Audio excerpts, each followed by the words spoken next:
G சொல்றாங்க, தெரியாம உன் கைய புடிச்சிட்டேன்னு கதிர்கிட்ட சொல்றாங்க. கோலத்தை கதிர் சரி பண்றாரு. கேக்குறாங்க, என்ன கதிர் சார் நீங்க கோலம் போடுறீங்க?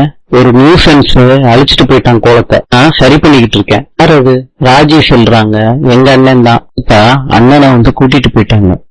கோலம் ரைட்டா இருக்கா? என்ன நடக்குது ராஜி? பாசம் காதலா மாறிடுச்சா?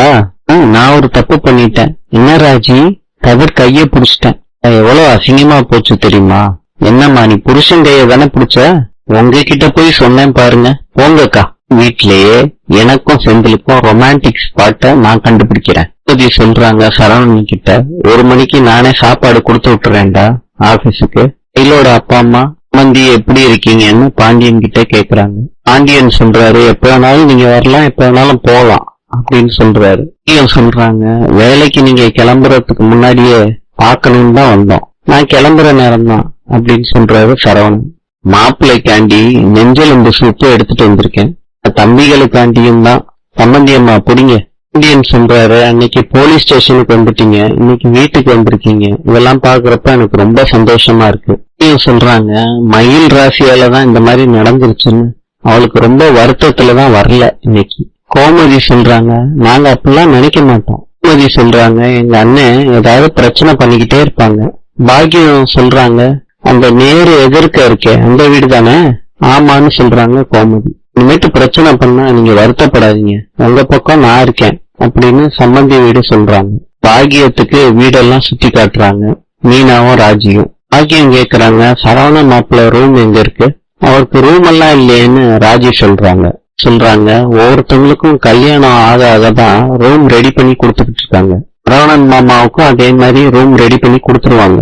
இந்தியன் சொல்றாரு, நம்ம 2 பேரும் அடிக்கிற பத்திரிக்கை எல்லாம் இருவீட்டார் அழைப்புன்னு ஒரே பத்திரிக்கையா அடிச்சிருவோமேன்னு சொல்றாரு.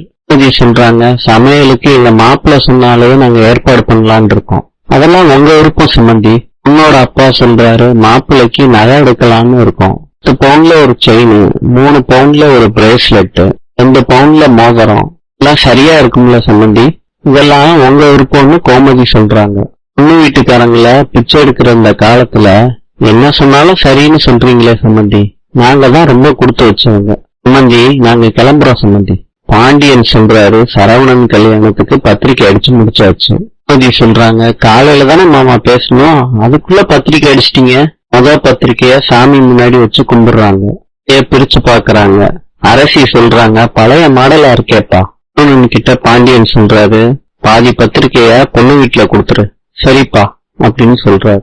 வடிவேலு கேக்குறாரு, எப்ப பத்திரிக்கை கொடுக்கறது? நாளையில இருந்தே கொடுக்கலாம், நானும் கோமதியும் போக முடியாது எல்லா இடத்துக்கும், நீ போயிட்டு வந்துரு வடிவேலு. சரி மச்சான். வடிவேலு சொல்றாரு கோமதி கிட்ட, எல்லாரு பேரும் இருக்குக்கா, தாய் மாமான்னு போட்டிருக்கவில்ல, என் பேரு மாத்திரம்தான் இருக்கு, அண்ணன்க 2 பேரும் இல்லையேக்கா, அவங்க இன்னும் வந்துடவா போறாங்க? ரஷ்யாவின் தலைநகரம் மாஸ்கோ. நாளை சந்திப்போம்.